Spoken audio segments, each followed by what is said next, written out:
rasa syukur kita kehadirat Allah Subhanahu wa taala. Terus nambah lagi, kita laksanakan ibadah di bulan Ramadan dengan kesungguhan tadi, karena Allah berikan kepada kita hidayah dan taufik kepada kita. Lanjut lagi, Allah anugerahkan buah Ramadan. Jadi jadi yang berbuahnya bukan hanya padi, Dak, bukan hanya buah timun, Dak. Ramadan itu punya buah. Apa buah Ramadan? Allah berjanji, Allah kasih janji kepada mereka yang tunaikan perintah Allah berpuasa di bulan Ramadan, la'allakum tattaqun. Apa itu Bapak Ibu sekalian, para ikhwan? Agar kamu bertakwa. Jadi inilah tujuan Allah turunkan perintah puasa di bulan Ramadan. Agar hamba-hamba Allah yang mereka beriman itu, yang mereka mendapatkan hidayah dan taufik itu, yang mereka laksanakan perintah Allah itu, dapat derajat takwa. Sekarang mau kita tanya, kalau takwa itu bagaimana? Sering disampaikan, tapi memang harus sering-sering.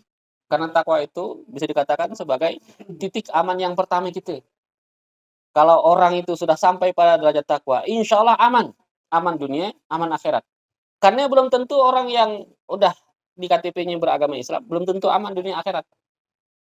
Banyak juga kan orang yang KTP-nya Islam, tapi begitu adzan dikumandangkan dia masih santai aja gitu.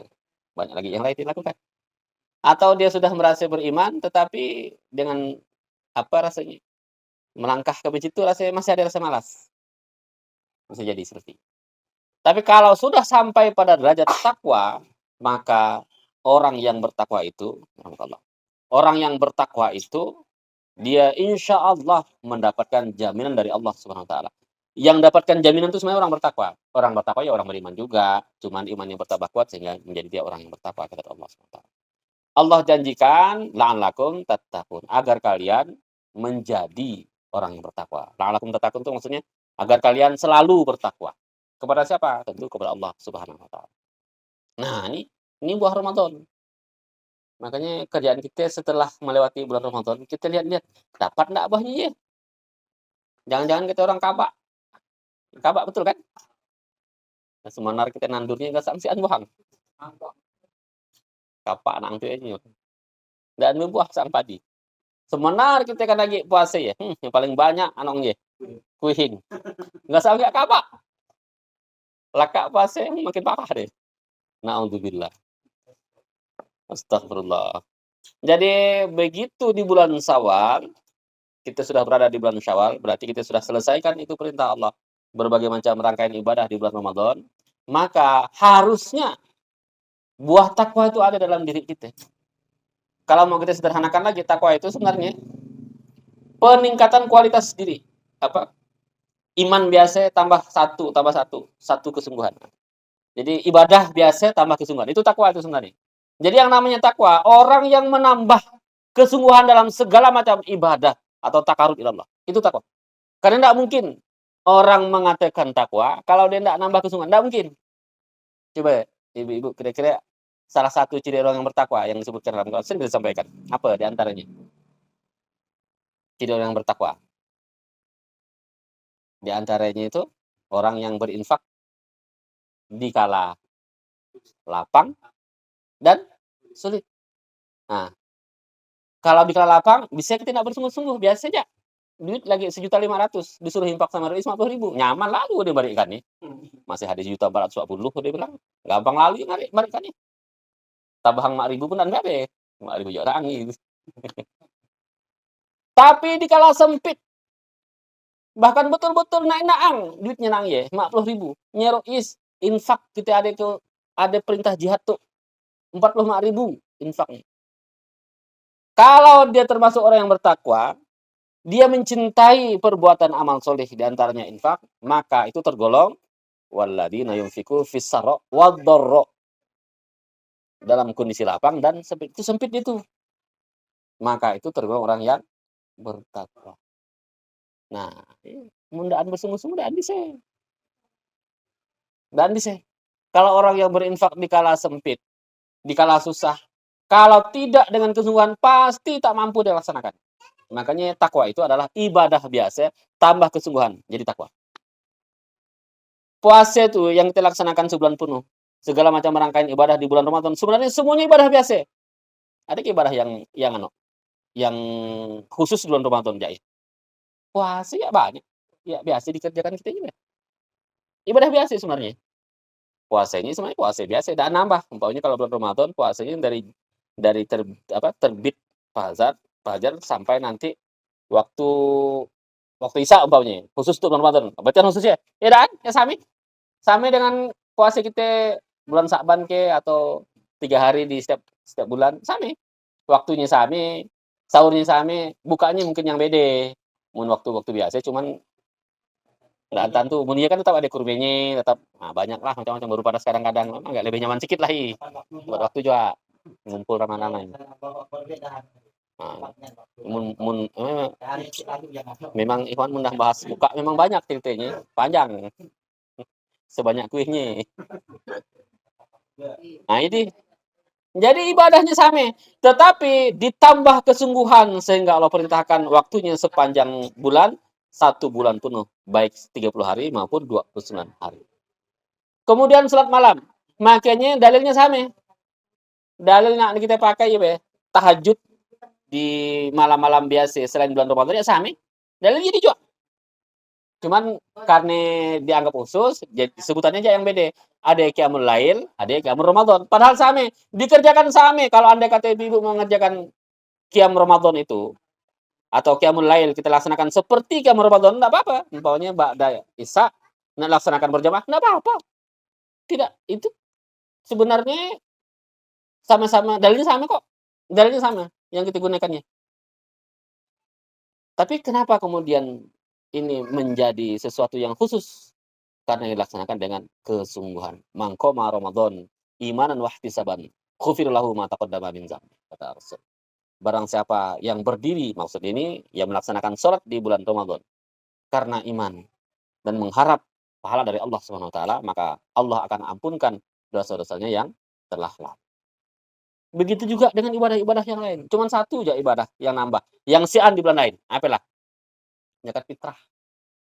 Memang dan mun Bapak Ibu, para ikhwan akhwat nak bayar zakat fitrah nanti di bulan Syawal dan cocok.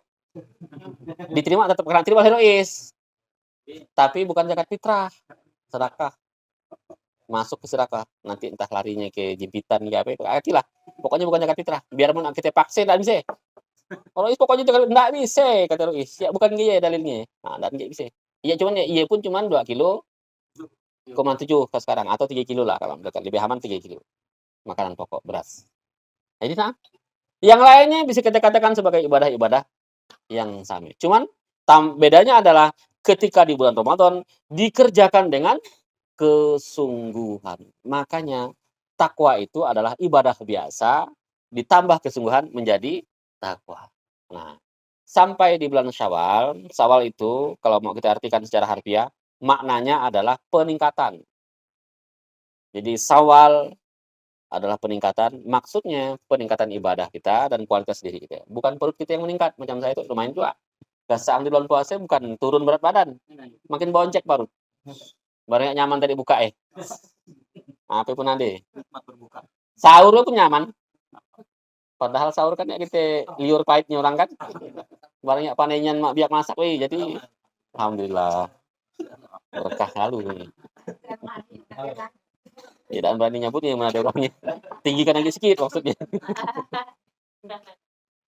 Jadi gitu. Nah, yang meningkatnya adalah kesungguhan kita dalam beribadah. Jadi nanti Bapak Ibu sekalian para ikhwan yang dimuliakan Allah, kita bisa lihat nanti. Memang takwa itu sebenarnya enggak bisa kita ukur. Kita enggak bisa tahu kita orang bertakwa atau enggak. Kulihat dari tingkah lakunya kayak orang enggak bisa. Cuman tandanya yang kelihatan paling-paling kita bilang ini salah satu tanda orang bertakwa. Tanda aja. Tapi kalau kita katakan, oh dia dah jadi orang takwa, enggak bisa. Karena kata Rasul takwa itu di dalam dada, hahuna. Di dalam hati.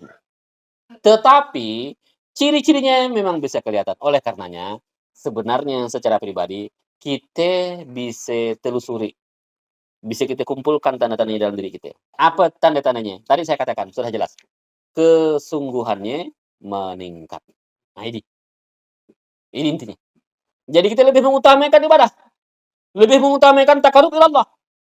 Lebih mengutamakan keimanan. Kuatkan iman. Sampai apa? Sampai kita tadi yang dibaca Quran itu menjadi hamba-hamba Allah yang selalu berpihak kepada Allah Subhanahu wa taala. Fa inna hizballah humul ghalibun, kata Allah. Fa inna hizballah humul muflihun dalam ayat yang lain. Maka sesungguhnya orang-orang yang berpihak kepada Allah itu, mereka itulah orang-orang yang mendapatkan kemenangan. Jadi betul-betul berpihak kepada Allah dalam segala situasi. Dalam segala sesuatu itu kadang-kadang yang paling penting kita dihadapkan tuh sebenarnya dalam diri kita itu yang paling penting karena itu yang sering terjadi. Memang gimana Ustaz kita nak berpihak kepada Allah dalam diri kita? Banyak. Contoh tadi itu, nah impak lagi. Ada uang 40.000. Ada keperluan nak beli pancing, macam-macam nak nyindir Bang Andi pula gitu. Ya tadi barangnya tadi kita di jalan ngomongkan mancing jadi. Nak ngomongkan nak beli pancing ke, nak untuk infak. Nah, kalau orang yang berpihak kepada Allah, dia mengutamakan takarub ila Allah. Nanti bergerak lagi terdengar azan, nak melanjutkan tidur ke, nak berangkat ke masjid. Orang yang berpihak kepada Allah, dia mengutamakan takarub ila Allah. Ada orang sakit, padahal benar. Nak mengutamakan Allah ke, mengutamakan letihnya. Kalau orang berpihak kepada Allah, pasti diutamakan Allah SWT. Begitu seterusnya. Sampai kita alum. Cobalah nak kita telusuri, Rois. Tanya aja Rois itu yang paling jauh aja Rois kali itu. Nah, selain kami agak nyaman sedikit karena supir kali Pak Ade. Saya sampai dikatuk-katuk mati. Nah, Rois, nak ditelusuri ya, nak tanya Rois banyak agenda Rois ya. Saya yakin banyak. Paling tidak tidur kan? Dah jelas tidur ya. Tidur ya agenda Bu. Dah. Rencana tidur ya. Tanya aja laki. Suami ya. Mundah rencana dia bilang saat ngapain-ngapain. Jinnya. Ya rencananya berarti rencana nak tidur. Enggak nak ngapa-ngapain itu. Nah, berarti nak tidur deh ya. Itulah rencananya sebenarnya. Soalnya kita tanya. Mungkin kita tanya umpamanya orang, kau agendamu apa itu? Si antum ya cuma ngetok. Nah, tidur berarti deh ya dah. Jadi agenda kita pasti ada. Semuanya punya agenda, semuanya punya rencana. Rencana untuk ngisi hidup kita masing-masing kan. Tetapi orang yang bertakwa itu, dia bersungguh-sungguh ketika ada seruan mendekatkan diri kepada Allah, di antaranya dengan ta'alum, dia berangkat. Siapa yang maksa kita, Bapak Ibu sekalian? Ada orang yang maksa kita, si An. Ada yang dorong-dorong kita, si An. Bahkan ada yang umpamanya kalau kita tidak nak pagi, siapa yang narik dari kita, si An. Bahkan anggur pun si An mungkin. Paling orang, mana si Ano? Ini orang, paling enak. Tetapi siapa yang menggerakkan kita? Karena kita pingin mendengar tausiah, atau pingin mengumpul dengan ikhwan, pingin silaturahim, pingin laksanakan amanah imamul muslimin, maka kita ta'alum. Kita sungguh-sungguhkan diri kita. Maka nanti ada bedanya tuh. Beda kalau kita sedang down, sedang jatuh, kita punya iman, atau sedang takwa. Itu bersungguh-sungguh. Ada nggak kira-kira ibu-ibu, bapak-bapak ikhwan, yang kira-kira rakok kaki, susah nak berjalan, tapi tetap ta'alum? Insya Allah itu mudah-mudahan bagian dari takwa. Tapi sudah nanti dirakok-rakokkan. Ya Allah, bilin. Ini Ustadz be, rakok kaki taklim tak takwa nak bilin nak rakok kaki tu Dan jak macam ye. Nggak sakit Ustaz, jangan tengah kok.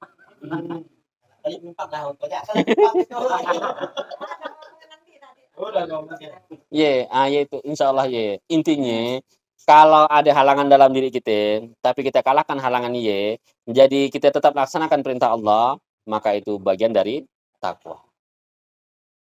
Karena kesemua tadi itu. Tadi tamsilnya kayak orang yang berinfak tadi itu. Orang yang berinfak kan boleh, sebenarnya boleh. Tidak berdosa. Orang yang berinfak dia menunggu selesai dia punya keperluan. Keperluan hidup yang utama ya. Jangan mentang-mentang boleh kata Ustaz, dia nak beli pulsa 2 juta, salah juga. Kenapa kalau ada infak? Saya nak beli pulsa Ustaz. Kuota kata Ustaz kan setelah keperluan kita. Berapa kalau beli pulsa? Kuota 3 juta. Salah. Dia dah bukan kebutuhan, bukan lagi keperluan yang utama. Iya dah berlebihan. Tapi kalau sebatas melewati keperluan dia, keperluan yang utama, boleh dia menginfakkan untuk keperluan dia itu. Tetapi itu istilahnya infak yang sangat dasar.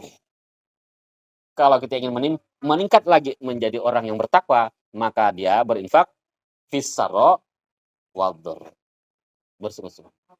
Nah, begitu juga dalam amal-amal yang lain. Ada amal yang kita lakukan kayak ibadah, sholat gitu ya. Ada rawatibnya, ada sholat sunat qobliyah, ba'diyah, ada zikirnya, tidak wajib. Nggak ada dosa yang kita tinggalkan.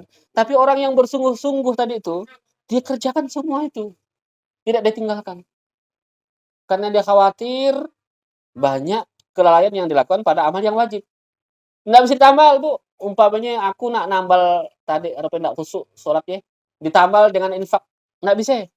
Infak lain paknya. Nah, namanya pakai apa? Kalau contoh Rasul memang dengan qobliyah dan ba'diyah. Atau dengan zikir. Makanya zikir ba'da sholat itu penting. Nambal. Nggak seangwe waktu sholat ya ingat semuanya. Ingat padi, ingat nandur, ingat keladi, ingat gorengan, ingat semua. Pada ada lakat dan juga nandur deh, ya, duduk juga deh. Ya, memang ingat nang. Ingat semuanya.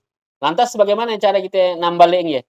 Nambalnya pakai qobliyah atau ba'diyah. Maka dia dikerjakan. Atau ada sholat sunat mutlak. Atau kalau yang pagi-pagi itu ada namanya sholat syuruk. Ada lagi sholat duha. Dan seterusnya. Nah, lebih utama lagi orang yang ke masjid ada sholat tahiyatul masjid. Banyak sekali tuh. Itu fungsinya untuk apa? Untuk nambal. Kalau udah lewat nambal, berarti fadilah bagi dia. Insya Allah itu bagian dari sifat orang yang bertakwa. Sebenarnya bukan di sholatnya, tetapi kesungguhan dia dalam mendekatkan diri kepada Allah Subhanahu wa Ta'ala. Para sahabat dahulu, mereka itu sangat menyesal. Bukan menyesal tidak sholat wajib, bukan. Kalau itu udah betul-betul musibah luar biasa. Nah, ada sahabat itu meninggalkan sholat wajib. Tetapi menyesal sekali tidak dapat melaksanakan sholat rawatib karena terlambat atau masbuk. Umar itu sangat menyesal, sangat kesal terhadap dirinya. Dia asik kebun kurma. Di Madinah kan kurma ya. Jadi ketika beliau datangi masjid kala itu, pada sholat asar, orang sudah sholat. Sangat menyesal dia. Sehingga dia sedekahkan kebunnya tadi sebagai kafarat atau bayaran terhadap kesalahan atau kelalaian yang telah dia lakukan. Nah, kita sih belum sampai ke sini. Dan juga kan suruh macam ye. Udah 5 kali masuk, habis hati kita. Sampai rumah pun kita sedekahkan semua. Saking banyaknya masuk ya. Banyak macam ye. Tetapi kesungguhan untuk menutup dosa itu yang kita contoh para sahabat. Di bulan Syawal, insyaallah ada lagi tambahan peluang ibadah yang Rasul contohkan. Ya ini puasa 6 hari di bulan Syawal. Nah, ini tantangan juga. Padahal kita masih tambul ya masih banyak. Kemudian lagi yang namanya beraya, nggak tahu di situ masih beraya ke juga. Dan lagi kali mun di Pontianak sampai habis nanti bulan Syawal masih beraya. Sampai sekarang tuh masih beraya orang. Masih beraya. Ada yang namanya open house kata dia. Kami hampir tiap hari. Memang susah nak puasa akhirnya. Nah, cuman hitung dah ditandai dah betul.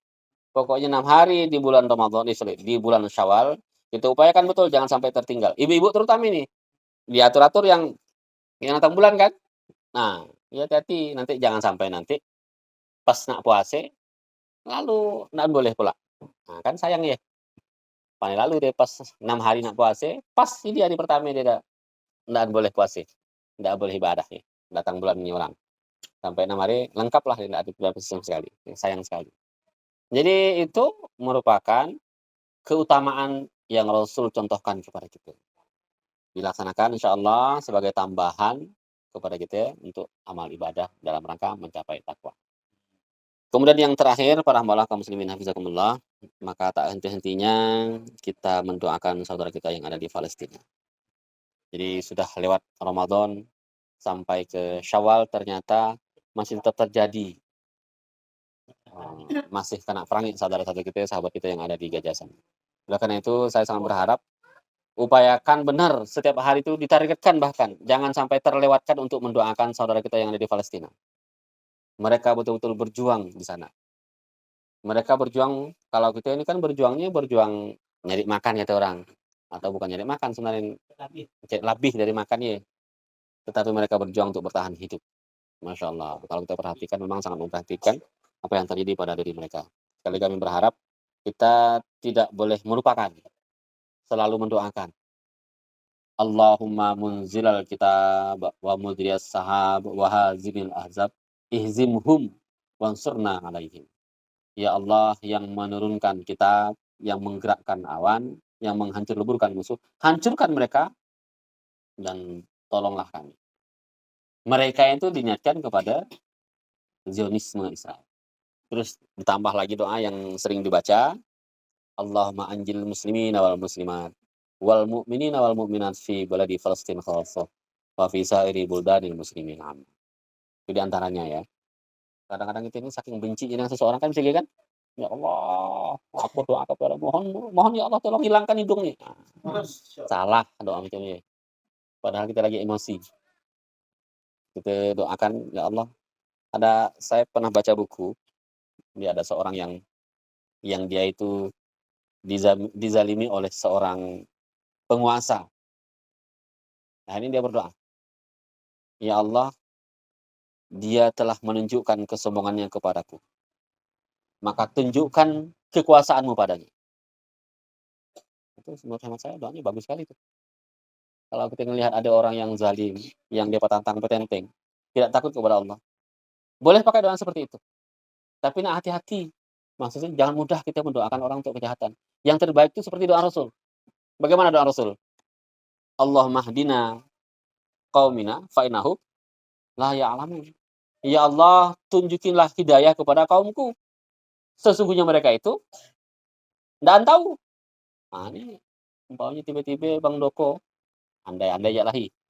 Ada orang banci jangan kita. Kita setiap kali lewat diludah ing. Tapi bukan ludah ke muka.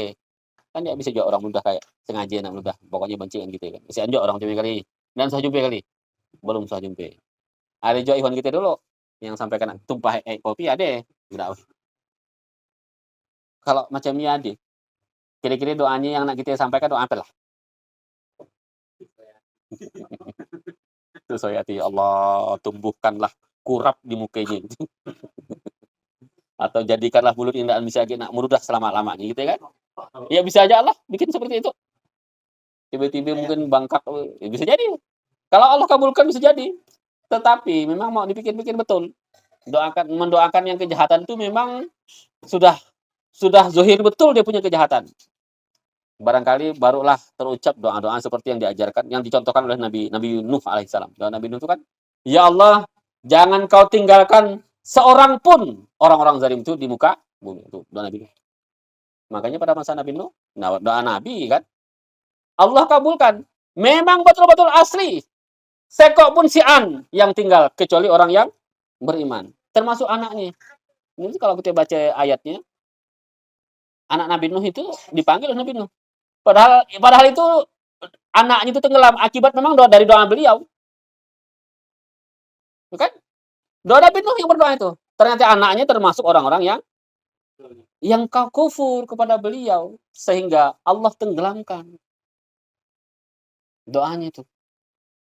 Nah, Rasul mencontohkan kepada kita doa-doa seperti doa azab itu doa yang paling muncik sudah. Kalau kita menemukan orang yang sangat zohir kejahatannya, sangat tampak kejahatannya, dan menurut hemat kita layak sudah dihancurkan, baru kita bacakan doanya. Tapi itu pun terserah Allah bagaimana Allah akan menghukumi mereka. Demikian yang sampaikan, mudah-mudahan ada manfaatnya bagi kita semua. Alhamdulillah. Assalamualaikum warahmatullahi wabarakatuh.